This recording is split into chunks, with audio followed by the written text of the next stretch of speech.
much of the breakdown in relationships and communication does not have to happen. It's understandable why it does, but it's preventable and it's also repairable.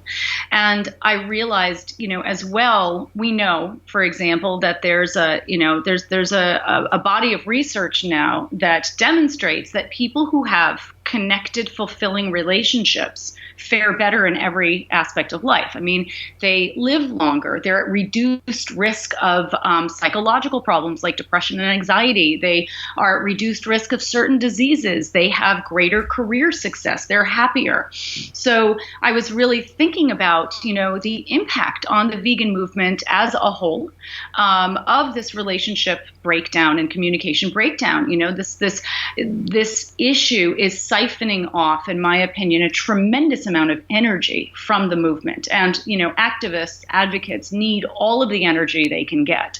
So I wrote Beyond Beliefs, and it's not just for vegans and vegetarians. It's also for the people in their lives who are not vegan, who want to understand or would be willing to understand the vegan better, in hope of helping to prevent relationship and communication breakdown and to repair it if it's already happened, to really help vegans and vegetarians not only avoid problematic relationships, but help create relationships in their lives that support them and the very important work they're doing for animals.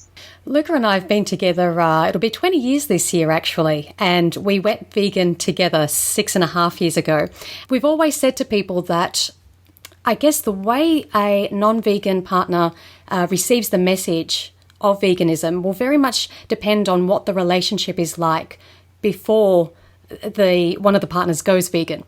So basically, if there are underlying problems to begin with, and if there isn't good open communication to begin with, then the message of veganism is probably not going to be so well received. Is that something that you have come across in your work, that the relationship dynamic before veganism is introduced really kind of sets the tone for how it's going to go from that point?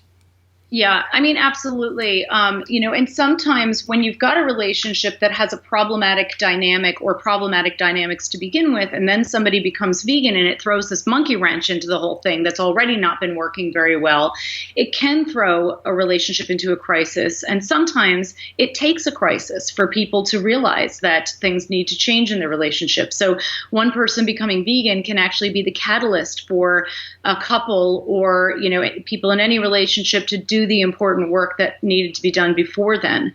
I talk in my book about how, a lot of times vegans feel most strongly about influencing the people that are closest to them, people in their family, which is totally understandable for a number of reasons.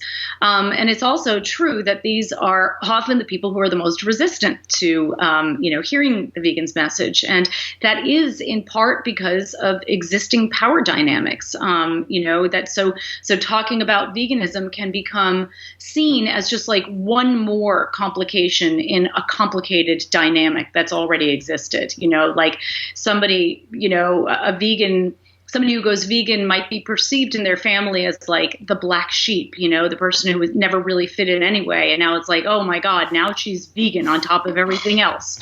So when you have these existing dynamics, they can certainly make it more difficult to talk about what can be an already difficult topic to talk about. What are some other tools that you can share with our audience, perhaps your top 2 or 3, I'll leave it up to you, on how couples can bridge the gap and resolve problems they're having around different diets and lifestyles? Mm-hmm. Yeah, I mean, I think one thing is to really appreciate the principles, like the key principles of, what a healthy, connected relationship looks like. And in my book, I talk about, I say that security and connection they keep our immune system, our relational immune system strong, the more secure and connected we can feel with each other. So really just recognizing, asking, in these interactions, is what I'm saying and doing creating a sense of security and connection in the other? Is this person's communication to me creating a sense of security and connection in me? So some of this is like really knowing the principles and even knowing which questions to ask. Maintaining a commitment to empathy in the face of difference is incredibly important. So, when we're communicating, constantly asking ourselves, am I empathically connected to the other person right now? Am I looking at the world through their eyes, or am I